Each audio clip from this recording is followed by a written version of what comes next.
Vous ne pouvez pas les rater. Vous les avez vus ici, là ou encore là. Les ultras. Un mot souvent mal employé. Ultra en latin, ça veut dire ce qui va au-delà. Et attention à l'amalgame.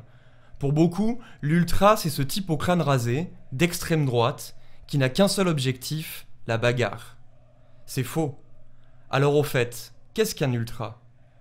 Pour le comprendre, revenons sur le sens de ces trois termes, trop souvent confondus. Supporter, hooligan et ultra. Supporter est le plus facile à définir.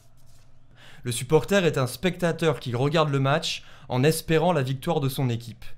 Et il n'a évidemment rien à voir avec les hooligans. Ceux qui se revendiquent hooligans, c'est des bandes informelles.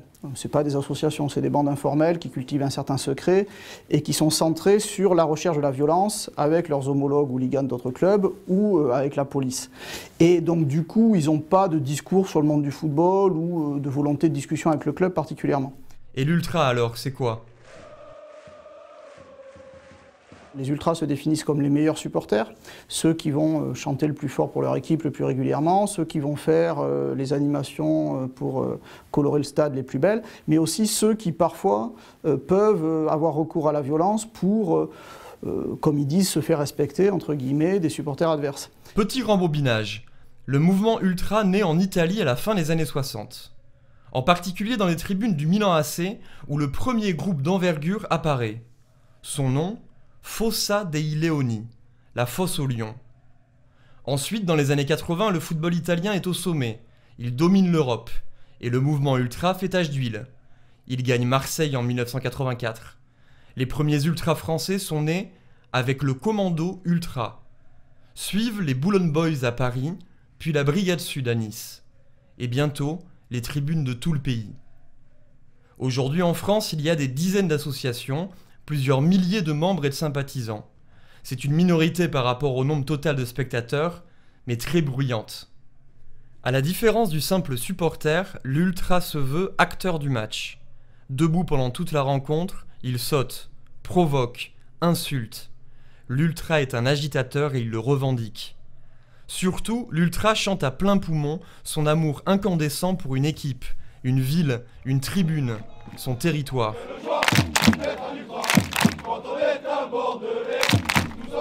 La culture ultra, ce sont des rituels et un vocabulaire. Être ultra d'abord, c'est chanter pendant tout le match en suivant le capot. Lui, c'est le leader du groupe. Mégaphone à la main, il tourne le dos au terrain. Il fait face à la tribune. Être ultra, c'est aussi appartenir à un collectif. Une famille unie derrière la bâche, la bannière du groupe, le symbole de son identité.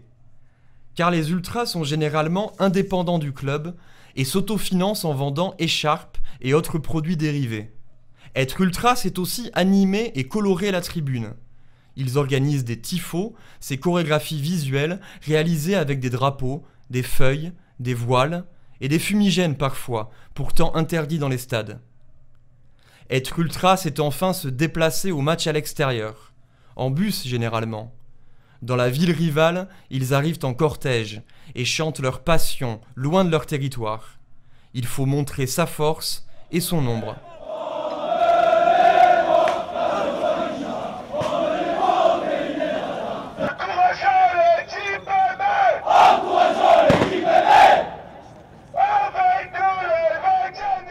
Dans le langage ultra, faire le grand chelem, c'est participer à tous les déplacements de la saison. L'ultra se veut acteur du match, il se veut même militant. On dit souvent que les ultras sont au monde du foot, ce que les syndicats sont au monde de l'entreprise. Ce sont donc des militants, mais sont-ils pour autant politisés ? Les groupes ultras se sont souvent faits, défaits, unis ou scindés autour de valeurs politiques, et autour d'une notion, celle du racisme. À la fin des années 80, des groupes ultras ouvertement xénophobes s'affirment dans les stades. Cris de singe, bananes jetées sur la pelouse. Face à ces comportements, se forment des groupes ultras antiracistes. Le cas du PSG est un bon exemple, avec la création des groupes de la tribune Auteuil pour répondre aux démonstrations racistes de la tribune de Boulogne. Ces deux groupes ont depuis été dissous. Aujourd'hui en France, les incidents à caractère raciste sont extrêmement rares. L'extrême droite n'a pas disparu chez les ultras, mais elle est beaucoup moins visible dans les stades. Ce qui est dominant chez les groupes ultras, c'est qu'on ne fait pas de politique. C'est-à-dire qu'il y a un refus du politique de la part des groupes ultras parce qu'ils ne veulent pas être étiquetés de tel ou tel bord, ils veulent pouvoir rassembler. Et la violence alors? Contrairement aux hooligans, la majorité des ultras ne recherche pas la violence. Mais elle existe. Il faut remonter aux racines italiennes du mouvement pour le comprendre. Tifo e violenza. Voilà un des slogans du mouvement en Italie. Et en général, les ultras français assument la violence.